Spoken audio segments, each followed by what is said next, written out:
તાલુકા તેમજ શહેરના ભારતીય જનતા પક્ષના કાર્યકર્તાઓને અયોધ્યા મુકામે પ્રસ્થાન માટે લીલી ઝંડી આપી રવાના કર્યા।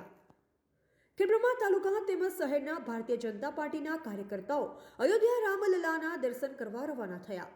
આ પ્રસંગે ભારતીય જનતા પક્ષ ખેડબ્રહ્મા તાલુકા પ્રમુખ શ્રી સુરેશભાઈ ભગત અને સાબરકાંઠા જિલ્લા પંચાયત સદસ્ય શ્રી હિતેન્દ્રસિંહ બાપુ ઘણા વર્ષોની તપસ્યા બાદ અયોધ્યા ખાતે ભગવાન શ્રી રામનું મંદિર તૈયાર થતાં રોજબરોજ કેટલાય ભાવિ ભક્તો દર્શન કરી રહેલ છે।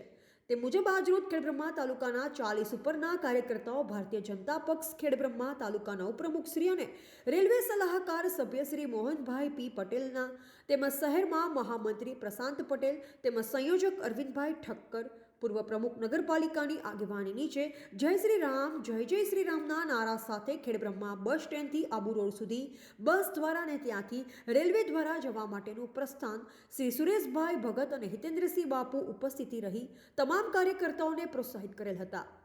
જય શ્રી રામ વંદે માતરમ ભારત માતા કી જયના નારા સાથે આસ્થા એક્સપ્રેસ ટ્રેનમાં અયોધ્યા જવા માટે રવાના થયા હતા। રિપોર્ટર ચંદ્રશેખર ભાવસાર, ખેડબ્રહ્મા।